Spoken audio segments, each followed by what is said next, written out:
안녕하세요. 눈부심 가내수공업의 눈부심입니다.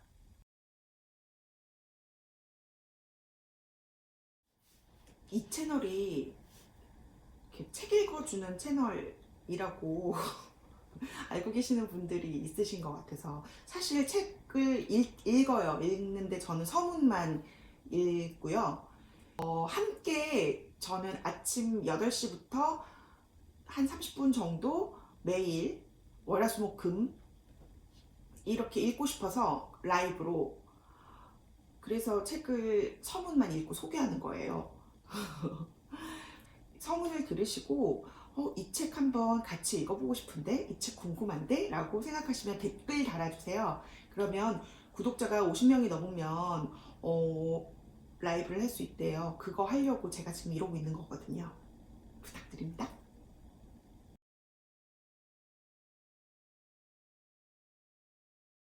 네, 오늘 읽으려고 가지고 온 책은요, 카렌 암스트롱의 이슬람입니다.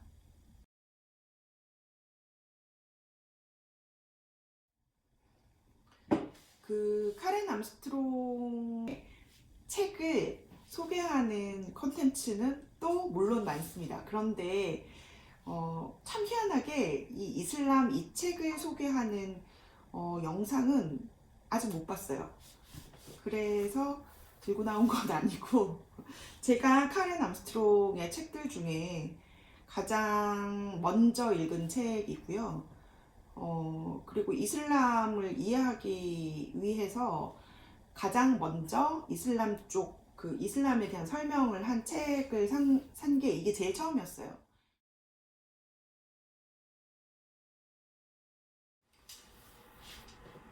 제가 종교에 대해서 관심이 많은 이유는 신이 궁금하기도 하고요. 그 종교에 대해서 공부하는 게 재밌어요. 뭐가 재밌니? 그럴 수도 있는데 뭔가 이렇게 역사를 찾아가고 막 이런 거 공부하는 거 되게 좋아하는데 종교라는 것은 무엇을 믿느냐인 거잖아요. 종교의 역사를 보다 보면 그 종교가 기원한 그 당시의 문화와 그 당시에 그 사람들이 왜 이 종교를 선택할 수밖에 없었는지에 대한 시대 상황들이 이렇게 막 쭉 나오잖아요. 그러니까 그렇게 보면 사실 꽤 많은 그 인류의 어떤 역사와 기원을 볼 수 있다라는 것 때문에 저는 재미있어요. 그리고 어, 유대교와 그리스도교와 그 다음에 이슬람과 같은 신을 믿는데 이들이 이제 싸우는 이유가 있잖아요. 그 이유에 대해서도 사실 이 종교를 공부하다 보면 알게 되죠. 그러니까 근본적으로 뭐가 문제인지. 사실 근데 그 근본적인 문제들로부터 현재는 되게 많이 벗어나 있기는 하지만 어떤 교리로 믿느냐, 어떤 교리를 갖고 있느냐에 따라서 이해 관계가 완전히 달라지는 거, 이득이 달라지는 것들이 보입니다. 그런 통찰들이 보여서 재밌어요. 그래서 재밌는 겁니다. 그리고 우리나라에도 카렌 암스트롱의 책이 정말 많고요. 그리고 보통은 이제 카렌 암스트롱의 책을 어떤 거를 소개를 하냐면 신의 역사 두껍습니다. 그리고 신의 전쟁 역시 두껍습니다. 그리고 추계 시대, 네, 추계 시대 역시 두껍습니다. 심지어 이분은 자서전도 두꺼워요. 마음의 진보라는 카렌 암스트롱 자서전이고 두꺼워요. 그러니까 어쨌든 저는 이걸 다 갖고 있긴 한데 이 중에 제가 읽었던 다 읽은 책은 없어요. 이슬람 말고는 다 읽은 책은 없어요. 이유는 너무 두꺼워서 막 다 읽지는 못했어요. 어쨌든 계속 중간중간 계속 보고 있기도 하고 카렌 암스트롱의 책이 나오면 계속 사는 편입니다. 이유는 재밌어요. 재밌고 그 이분의 어떤 논조가 전 좋습니다. 그래서 계속 사요. 그리고 보려고 노력해요.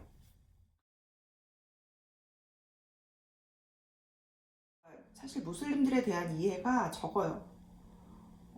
그리고 어릴 때 이제 뭐 뉴스나 뭐 지금도 별반 다르진 않지만 그 테러를 하는 사람들, 그러니까 테러 집단으로 우리가 알고 있는 경우가 되게 많거든요. 그러니까 무슬림들은 나빠, 뭐 그냥 그게 이제 미국에서 만들어낸 얘기이기도 하지만 악의 축이야, 뭐 이런 그런 생각으로 특히나 이제 여성분들 같은 경우는 이슬람교가 여성에 대해 굉장히 차별적이고 몹쓸 짓을 많이 한다라고 생각하는 분들도 많으시고요. 그래서 이 이슬람이라는 종교 자체에 대해서 이해가 부족하다. 그러니까 그게 어느 순간 저는 되게 이상했어요. 그러니까 세상의 모든 종교는 사이비 종교 말고요. 세상의 모든 종교는 사랑과 평화를 이야기하는데 이슬람이라고 해서 다르지 않을 텐데 이거를 왜 우리가 이렇게 인식하고 있나? 나는 왜 그런가? 그래서 제일 처음 샀던 책이 바로 이 책이었습니다. 그 삼프로 TV를 보다 보면 삼프로 TV 얘기 많이 하네.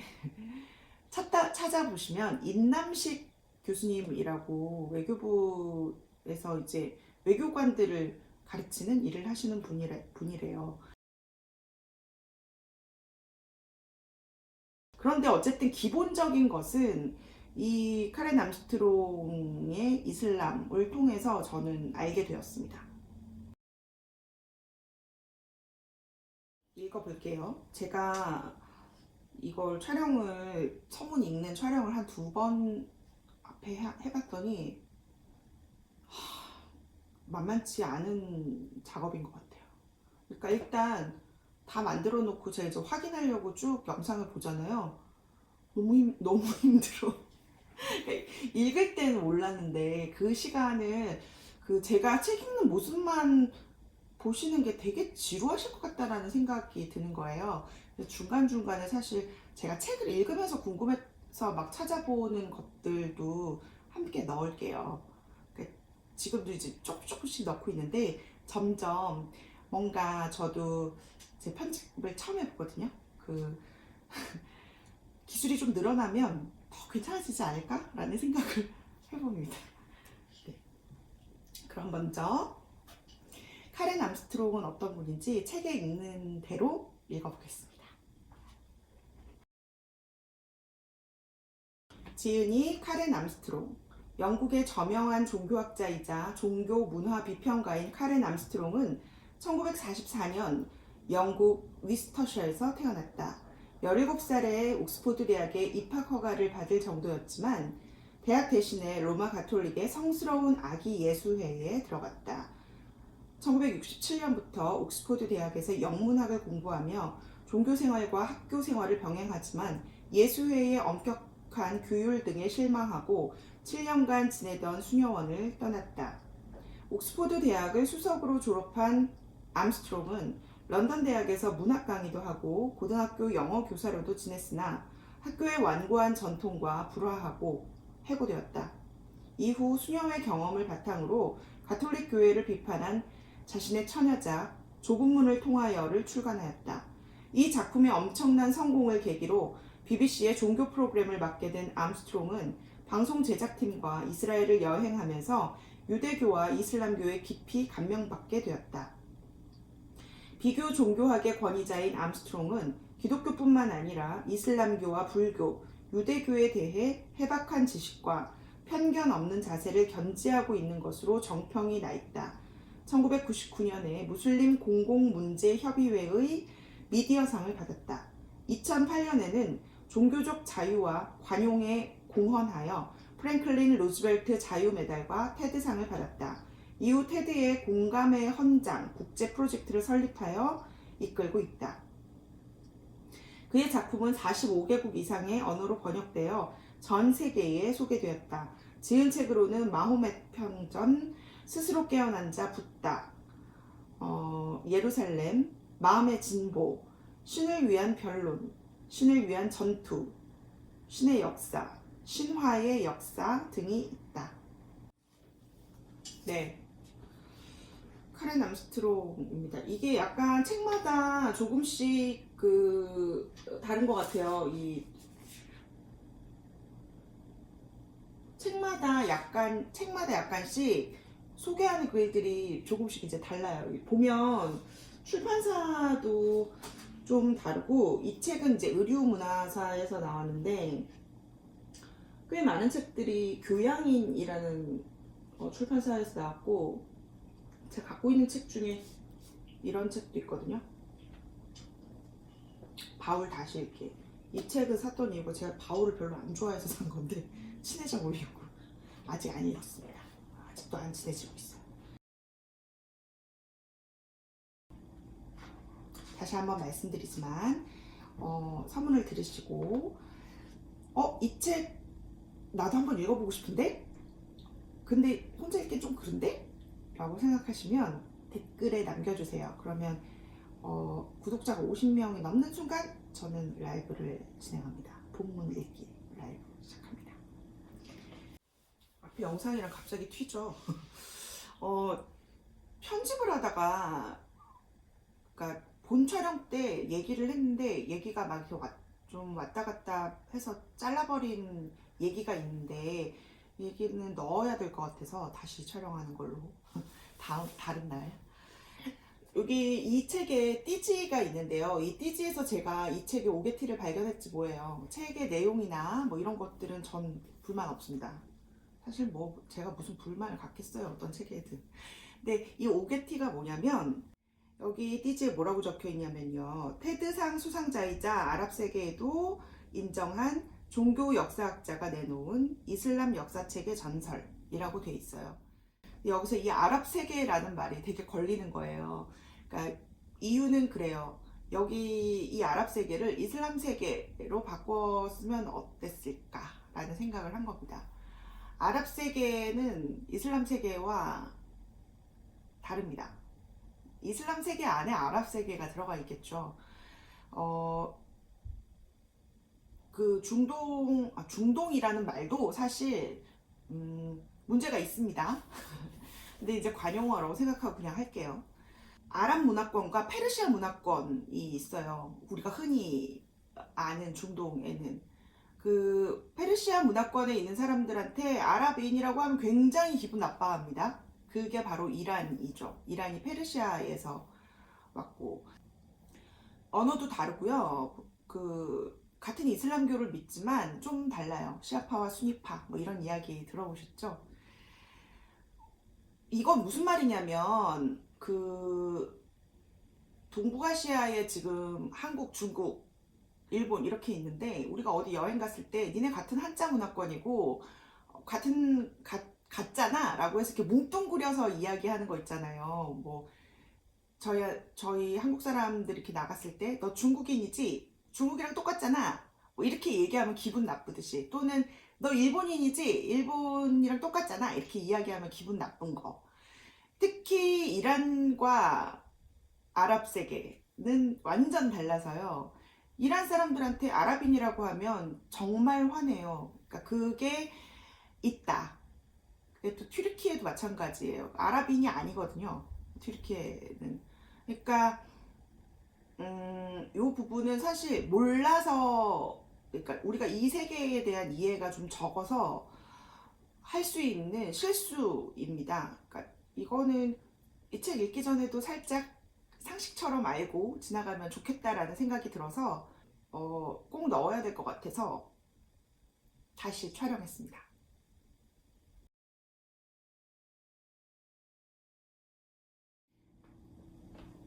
서문. 언뜻 보기에 종교의 지난 역사는 순수한 믿음, 신앙의 개념과는 거리가 먼 것처럼 보인다. 믿음은 인간의 내부적인 것이다. 정치적 성격을 띤 요소라기보다는 정신과 관련된 개념이다. 종교는 현실의 여러 가지 현상에 관여하기보다 예배의식, 교리, 묵상을 통한 영혼의 안녕을 추구하는 도구이다. 그러나 실제로 종교는 현실 세계와 직접적인 관계를 맺어왔다. 여러 종교 지도자들은 국가 정책이나 세계에서 일어나는 여러 사건과 현상에 관여해왔고 오히려 그것을 즐기는 모습을 보여왔다. 또한 자신들이 지니고 있는 믿음에 도전하는 세력과 서로 다른 종교 세력들과 다투기도 한다. 비전통적인 의식과 서로 다른 해석을 둘러싸고 같은 종교 내부에서 갈등이 일어나기도 한다. 되게 많이 봤죠. 우리나라에서도. 저는 교회에서 굉장히 많이 봤는데 신부, 목사, 랍비, 이맘, 샤먼 등 여러 종교의 지도자들은 여느 정치인들과 같이 세력을 키우려는 야심을 보이기도 한다. 이러한 모습은 종교의 이상향과는 거리가 먼 모습들이다. 이들의 세력 다툼은 종교가 진정으로 추구하는 모습과 다르며 오히려 종교적인 삶을 방해하는 역할을 한다. 종교는 세속적인 것들과 무관한 모습을 보여야 한다. 사실 많은 종교인들이 불화와 반목으로 점철된 인간의 역사는 진정한 종교의 삶과 양립할 수 없다고 표명하면서 세속과의 인연을 끊고 있다. 힌두교에서 인간의 역사는 더덥고 무상하며 중요한 의미가 없는 부차적인 산물이라고 여기고 있다. 고대 그리스 철학자들은 세속과 관련된 인간이 만든 법은 자신들과 무관한 것이라고 여겼다. 성경에서 예수는 제자들에게 하느님 나라는 이 세상에 있는 것이 아니라 믿는 자들의 마음속에 있다고 말씀하시면서 하늘나라에 대해 처음에는 그 무엇보다도 작으나 싹이 트면 무엇보다도 커지는 겨자씨에 비유하셨다. 현대 서구 사회는 종교와 정치를 분리시켜 놓았다. 이러한 분리는 부패가 만연된 사회에 속박된 종교를 해방시키려는 계몽주의 사상가들에 의해 처음 재창되었으며 그 결과 종교는 세속과 분리되었다. 하지만 이러한 순수 종교에 대한 열망에도 불구하고 사람들은 현실 안에서 신의 존재를 찾아야 한다. 종교인들은 자신이 처한 현실을 극복하기 위하여 종교의 필요성을 느끼고 있다. 세속과 철저하게 담을 쌓은 종교인조차 완전히 깨닫지는 못하더라도 바깥 세상에서 일어나고 있는 현상들의 영향을 받고 있다. 전쟁, 전염병, 기아, 불경기, 정치 등에 의해 그들의 삶은 분명히 영향을 받고 있다. 실제로 현실 속에서 일어나는 여러 가지 크고 작은 사건들은 사람들을 종교에 귀의하게 하는 계기가 되기도 한다. 여기에서 인간의 역사와 종교의 상징적인 관계를 알 수 있다. 부처께서 말씀하셨듯이 우리는 자신의 삶이 올바르지 않다고 인식하고 절망의 구렁텅이에 빠지지 않게 하는 방패막이로 종교라는 대안을 찾는 것이다. 아마도 종교의 최대 모순이라면 종교의 개념은 현실과 무관한 초월적인 것인데 반해 인간은 현실 세계 안에서만 신의 존재를 경험할 수밖에 없다는 데 있다. 사람들은 바위에서, 산에서, 예배당에서, 법률에서, 책 속에서 사람들에게서 신의 존재를 느끼고 깨닫는다. 현실과 관계없는 신비한 곳에서 직접적으로 초월적인 존재를 느끼지 못한다. 우리의 신앙은 현실 속에서 존재하는 것이다. 종교인들은 신을 느끼기 위해서 창조적인 상상력을 동원하여 여러 사물의 또 다른 이면을 본다. 장폴 사르트르는 상상은 존재하지 않는 것에 대해 사고할 수 있는 능력이라고 정의하였다. 인류는 상상력을 발휘할 수 있는 존재이기 때문에 종교적이다. 인간은 그런 존재이기 때문에 숨은 의미를 찾으려 노력하고 그 속에서 만족감을 얻는 것이다. 여러 문화는 여러 사물을 바라보고 그 속에 존재하는 신을 느낄 수 있도록 가르치는 역할을 한다. 반면 이슬람은 인간의 역사 안에서 신의 존재를 찾는다. 이슬람 경전인 코란은 이슬람 교도들에게 역사적인 사명을 부여한다. 그들의 가장 중요한 의무는 남녀노소, 빈부격차를 떠나 무슬림 모두가 절대적인 사랑과 존경 안에서 살 수 있는 이상적인 공동체를 형성하는 것이다. 신의 뜻대로 살아가는 것이 무슬림들의 의무이기 때문에 이러한 사회를 건설하고 살아가면서 그들은 신을 느낀다. 무슬림은 사회를 이상적인 이슬람 사회로 만들어 나갈 의무가 있으며 이는 현실적으로 여러 정부 정책들이 종교의 교리와 떨어질 수 없는 이유가 된다. 무슬림 사회의 정치적 안정은 그들이 추구하는 가장 중요한 목표이다. 다른 종교들처럼 무슬림 역시 피비린내 나는 인류 역사 속에서 이상향을 추구하기가 거의 불가능하였다. 그러나 다른 종교들과 달리 무슬림들은 고난을 당할 때마다 의연히 일어서서 다시 이슬람 사회를 건설하였다. 이슬람도 다른 종교와 마찬가지로 그들 자신의 의식과 신비주의, 철학, 교리, 경전, 법, 성원 등의 형식을 발전시켰다. 하지만 다른 종교와 달리 이슬람교는 현세에 일어나는 갖가지 사건과 현상들에 대하여 종교적인 의미를 부여하였다. 만약 정부가 코란의 말씀과 일치하지 않는 정책을 시행하고 정치 지도자가 악행을 저지르거나 외부 침입자들에 의해 이슬람 사회가 고통을 당하게 되면 무슬림들은 인생의 궁극적인 목표와 가치인 신앙 안에서의 삶이 위협을 받고 있다고 여긴다. 이슬람을 본래의 순수한 모습으로 되돌려 놓기 위한 노력이 계속되지 않는다면 종교적인 삶 자체가 파괴되어 삶의 의미를 잃어버릴 것이라고 생각하기 때문이다. 무슬림에게 있어 정치는 그리스도교인들이 말하는 성찬의식과 동일하다. 정치는 무슬림이 그 안에서 신을 체험하고 종교가 현실 세계에 잘 적용되도록 하는 각축장이 된 셈이다. 결론적으로 정치적 내분, 내전, 침략, 왕조의 흥망성쇠 등 이슬람 사회의 여러 고난과 시련은 종교와 분리되어 일어나는 것이 아니라 이슬람이 궁극적으로 추구하는 목표를 위한 기초가 된다. 그리스도교인들이 구체적인 현실을 직시하여 창조적인 상상력으로 그 이면에 존재하는 신의 의미를 찾고 있는 반면 무슬림들은 자신이 겪는 현실과 과거의 역사 자체에서 신의 존재를 찾고 느끼고 있다. 그러므로 무슬림들의 역사는 단순한 부차적 산물이 아니다. 왜냐하면 이슬람의 주요한 특징 중 하나는 인간 역사의 신성화이기 때문이다. 성우는 여기까지인데요. 사실 뒤에 옴기니의 말도 있어요. 그 장병옥 옴김 이렇게 되어 있는데 장병옥 선생님의 그 옴기니의 말도 사실 있긴 있거든요. 사실 얼마 안 돼서 읽을까 말까 하다가 나중에 함께 읽읍시다. 그래서 이 책을 함께 읽어보실 분들은 댓글을 남겨주십시오. 구독자가 50명이 되는 순간 그 중에 읽고 싶어요! 이런 댓글이 가장 많은 순서대로 책을 라이브로 한번 읽어보겠습니다.